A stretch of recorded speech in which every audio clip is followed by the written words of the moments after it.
Welcome to the wonderful world of cybersecurity. This is the need for security. The objectives of these slides are to help you with planning the protection of the confidentiality, integrity, and availability of corporate data, otherwise known as the CIA TRIAD, and understanding how to classify data and information while applying the Code of Practice for Information Security under ISO. Now, the CIA TRIAD stands for confidentiality, integrity, and availability. An attack against either or several of the elements of the CIA TRIAD is an attack against the information security of an organization. Protecting the TRIAD means protecting the assets of the company. Now, C is for confidentiality. Not all data owned by the company should be made available to the public. Information like PHI, protected health information, between a doctor and patient, or protected financial information between a bank and customer, or the dissemination of business critical information to a rival company, are all categories that need to be considered highly confidential and protected. Only authorized users should gain access to information. Information must be protected when it is used, shared, transmitted, and stored, and it must be protected from unauthorized users, both internally and externally. Even though cybersecurity appears to focus just on digital, it also includes the paper format that data is stored. Threats to confidentiality have to be identified and include hackers, shoulder surfing, lack of shredding of paper documents, malicious code, unauthorized employee activity, and improper access control. Shoulder surfing, as it implies, means people at work looking over your shoulder or on a bus, train, or in an automobile. You could be having lunch and somebody sitting near to you or a waiter looks over your shoulder and sees the data on your laptop or on a document, and this is confidential information. Identifying threats is important, but so is the reason why the company is vulnerable to those threats. So, a risk assessment should be conducted prior to the creation of the policy. A risk assessment will identify what threats exist and why the organization is vulnerable to them. Protecting data integrity means protecting data from being tampered with by an unauthorized source. So I, in the CIA TRIAD, is for integrity. A business that cannot trust the integrity of its data is a business that cannot operate. An attack against data integrity can mean the end of an organization's ability to conduct business. Threats to data integrity include hackers, unauthorized user activity, improper access control, malicious code, and interception and alteration of data during transmission. Controls that can be deployed to protect data include technical solutions, technical controls, digital signatures for email use, file integrity, verify utilities for operating systems. Behavioral controls include the separation of duties, rotation of duties, and end-user security training. A is for availability. Availability, the assurance that the data is accessible when it is needed by authorized users. You must also look at what is the cost of the loss of data availability to the organization. A risk assessment should be conducted to more efficiently protect data availability. Threats to data availability include the loss of processing abilities due to natural disasters, hardware failure, human error, malicious acts, loss of power, malicious codes, or the temporary or permanent loss of key personnel. Now let's look at planning the goals of an information security program. Which is more important to protect? Confidentiality, integrity, or availability? There's no fixed answer. It depends on the information. Organizations need to define and rate all the business processes on which it relies in order to assign the right order of importance for each one. Resources should be allocated in accordance with the ratings obtained. Now let's look at the 5 A's of information security: accountability, assurance, authentication, authorization, and accounting. Accountability is all actions should be traceable to the person who committed them, where logs should be kept, archived, and secured. Intrusion detection systems should be deployed, and computer forensic techniques can be used retroactively. Assurance: these are security measures need to be designed and tested to ascertain that they are efficient and appropriate. The activities related to assurance include auditing, monitoring, testing, and reporting.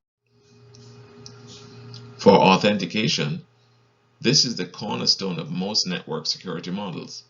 It is the positive identification of the person or system seeking access to secured information, and examples may be found with user IDs, tokens, and biometric devices. Authorization is the act of granting users or systems actual access to information resources. Note that the level of access may change based on the user's defined access level. Examples of access level include read-only, read and write, and full. Accounting has to do with the logging of access and usage of resources, and keeps track of who has access to what resource, when, and for how long. So for example, at an internet cafe where users are charged by the minute of use of the service. Now, to classify data, we must understand that not all information features the same security requirements. The level of classification of data has a direct impact on the security of the server on which it is located.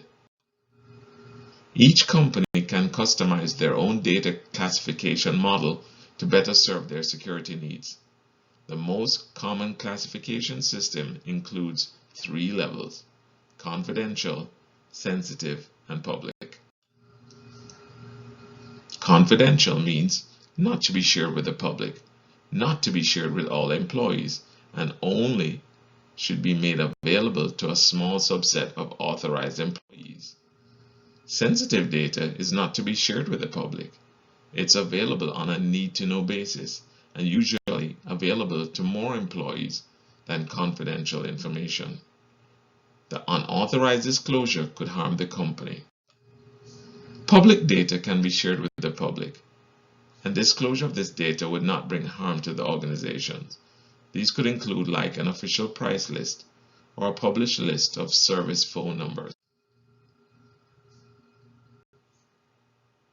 With all of this data and all of this information, we need to understand who owns it and what are the roles.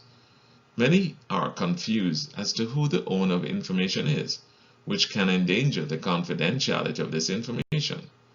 It is important for the organization to clearly define who the information owners are.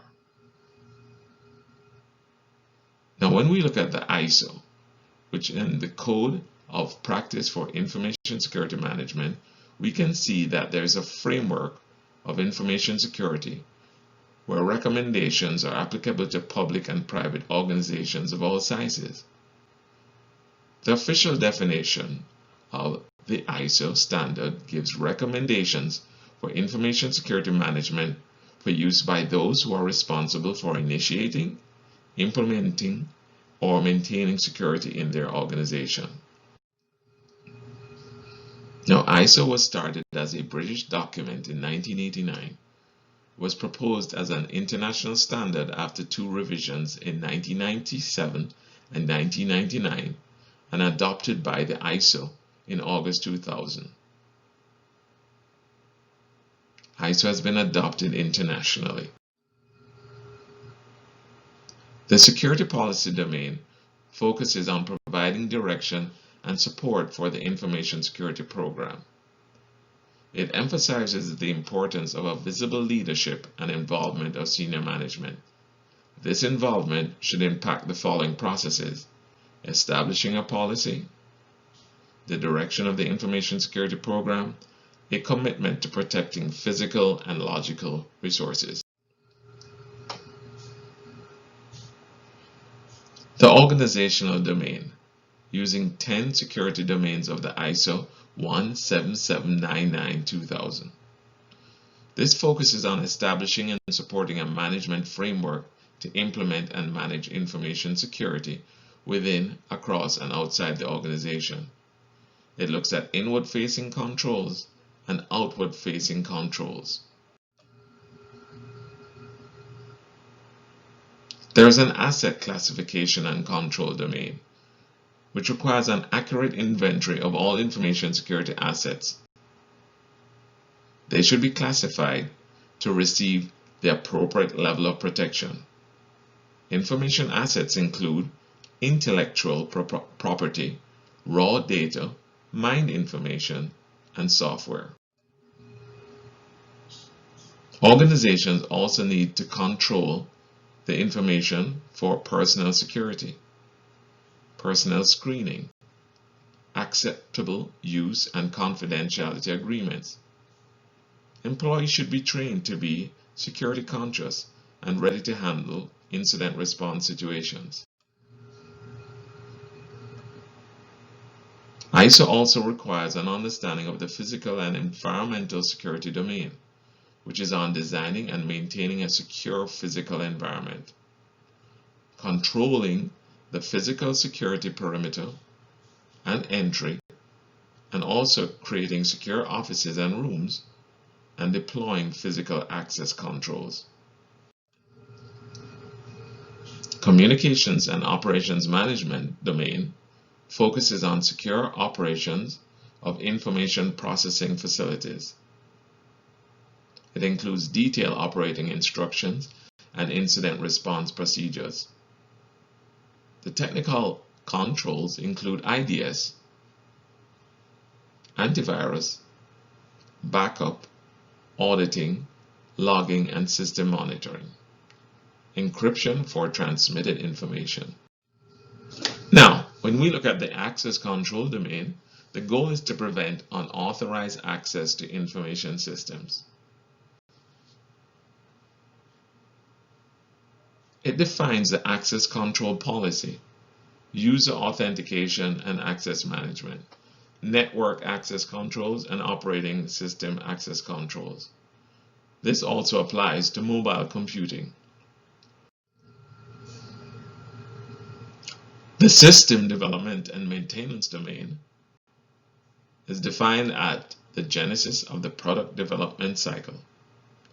A new product, because of the data that it's using or how sensitive it is, may require encryption. Change control policies should also be implemented to ensure the integrity of system and information files.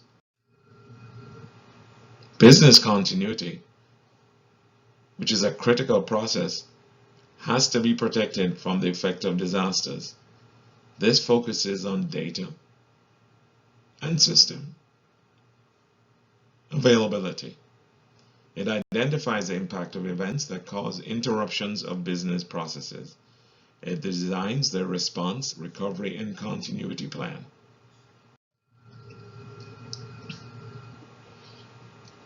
We also have the compliance domain, where all organizations must comply with regulations at different levels, which include local, national, and international laws, criminal and civil laws, regulatory and/or contractual obligations, and intellectual property rights and copyrights. The organization's legal advisor should be involved in this domain. Based on the size of the company, not all policies related to the ISO 17799 need to be implemented. Too many policies, especially when not all are needed, can become too confusing and result in the rejection of the whole policy. organization should identify which of the policies are appropriate and should be implemented.